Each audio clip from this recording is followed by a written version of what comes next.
इस देश के लिए लज्जा की विषय नहीं है कि यहाँ के इंजीनियर्स, IITians स्वयं जो है रिसर्च नहीं कर रहे हैं, मशीन नहीं बना रहे हैं, जुगाड़ नहीं पैदा कर रहे हैं, और जो जुगाड़ हमारे किसान या अनपढ़ गवार भी कर रहे हैं, कम से कम उसी को पकड़कर वो आगे बढ़ाने का काम कर सकते हैं।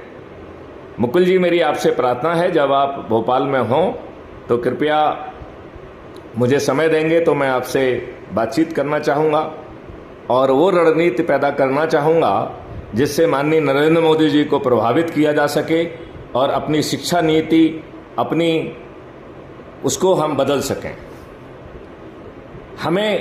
हम कहते हैं कि मेड इन इंडिया होना चाहिए, लेकिन हम इतने दुष्ट हैं कि हमें यही समझ में नहीं आता है कि हमें क्या बनाना चाहिए। मैं मुकुल जी आपसे प्रार्थना करता हूं कि क्या ये कठिन काम है?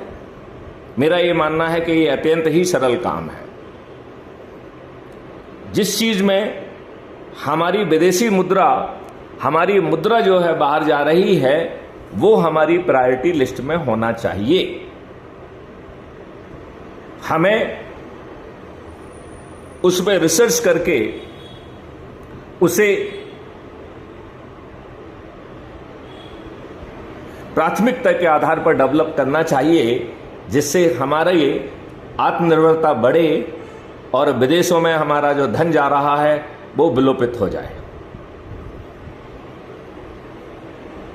हमारे इंजीनियर्स जहां अनपढ़ गवार जुगाड़ के माध्यम से बड़ी बड़ी चीजें पैदा कर पा रहे हैं, क्या हम उसके ऊपर रिसर्च करके, रिफाइन करके क्वालिटी इक्विपमेंट, क्वालिटी कॉन्सेप्ट नहीं ला सकते हैं? मुकुल जी, मैं आपसे प्रार्थना करता हूं कि इस पे आप विचार करें और क्या हम मिलकर कुछ रणनीति बना सकते हैं, या ऐसा भाषण देकर अपनी धाक तो बनाएंगे, हमारी अपनी प्रोफाइल तो बड़ी हो जाएगी, लेकिन हमारे इस प्रोफाइल का देश को कोई लाभ नहीं मिलेगा।